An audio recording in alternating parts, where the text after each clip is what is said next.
So I've been reviewing, I guess, discussing, talking about Marvel's Aliens, each issue that they come out. Now, they've been really staggered on these, hugely staggered in fact. So Marvel's Alien issue number 3 has only just really came out like the last few days. I'm a little bit late to reviewing this one, but I read it this morning. And as with all of these things, I want to give, my review. I am consistently impressed by the cover art. Like, I genuinely am. This piece here looks great. Doesn't bear any relation to the story of this issue, though. Don't you just hate it when they do that? They'll give you great cover art, and it's not... There's nothing pertaining to this in the story. I'll tell a lie. There's a little bit. We don't see anything. It doesn't show anything. There's no little girl. Nothing. But there's like hinted at. Where is she? I guess that's my the sort of tenuous link to it all. Now, if you've been following along with this story, I bet you're like me and you hope it was going somewhere a little bit quicker than this. This is at a snail's pace, but a really bad snail's pace.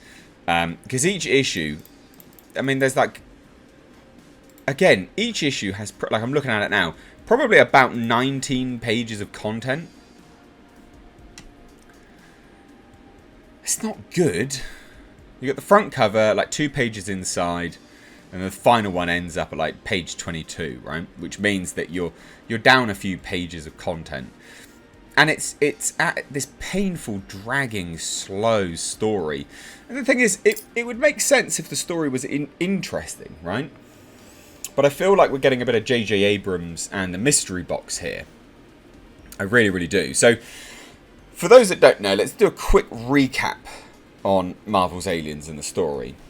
So, Epsilon Station is a station above Earth where Weyland-Yutani has... assets, bioweapons, but generally it's a Weyland-Yutani facility in general. We follow a character who has retired from that station, but he has seen some stuff, some real crazy stuff, man. And he goes home. He's got an estranged son that works for terrorists who want to break down fascists. Yep. And that terrorist organisation then goes back up to Epsilon Station, having stolen something from this retired guy. Gabe, I think the guy's name was, if I remember rightly, or Cruz. Gabriel Cruz, I think the chap's name was. So he gets roped back into going back to Epsilon Station. Obviously, in the interim period, these characters have gone to Epsilon Station, these terrorists, and let off a bunch of xenomorphs, because there you go. Now, Weyland-Yutani sends Gabriel Cruz back to Epsilon Station saying, you need to get the alpha sample. What's the alpha sample? No one knows. No one knows. Literally, no one knows anything. No one knows. Who knows? I don't know. You don't know. They've not said anything yet. But they keep teasing stuff. And I don't think it's going to be that good of a payoff. So, this episode opens with them grabbing a scientist, right? So they grabbed the scientist that they found at the end of the last issue, whatever. And it so happens to be, as this story progresses, that it is one of these terrorists. And Gabriel doesn't do anything until this woman is actually armed. What the fuck are you doing? This is a United Systems Colonial Marine here. So basically, they get this girl. They get beset upon by xenomorphs. One of the Colonial Marines goes, we need to arm her.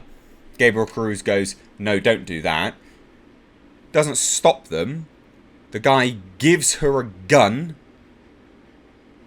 Gabriel Cruz knows this woman is not who she says she is.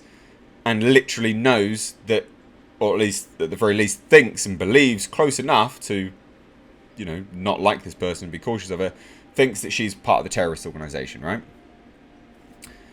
Now, in the story, they confront one another, because she literally has a gun now, and goes to shoot Gabriel Cruz. And in the story, she says, why didn't you do anything? Oh, we're gonna stop pretending that we know each other now. And he's like, yeah, I thought you were going to take me to Danny, his son. And she's like, why would you think that? Like, whatever sort of thing. Okay, what are you doing? That's such a bad story. That's not good. Terrible. Terrible. Real bad story. But they also tease a whole bunch of weird stuff in this, which they've been teasing from the start. Namely this, right? She's looking for you. Who is? Mitch? Trudy? Why would she? No, Gabe. Not Trudy. The one in the dark. And they've been teasing this. This sort of species-esque, Giga, hyper-sexualized biomechanical woman thing that walks among xenomorphs, right? We don't know who she is. They've not revealed who it is. We don't know who it is. We don't know what it is. But it indicates that it's not actually the alpha sample later in the story, because the alpha sample is literally just a sample. Or specimen, whatever. It's not this. But they teased this in the first episode, and I was like, interested. Or first issue. I'm interested. Don't think it's going to go anywhere, but I'm interested. It's not going anywhere. So anyway, are you prepared? Are you ready? Are you ready for a hilarity? So this woman basically gives the United States Colonial Marine the big two fingers, and literally runs off going, "Till next time, fascist." You deserve that, mate. You're an idiot. Gabriel Cruz in this story is an idiot. There is nothing smart about this individual.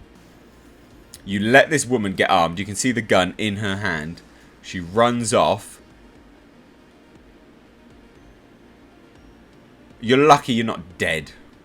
You knew that this was a terrorist. And also just this like insertion of like fascism and things like that. It's just like fine, whatever. But we know that it's just a hot topic thing. You know, Antifa and all this kind of bollocks at the moment.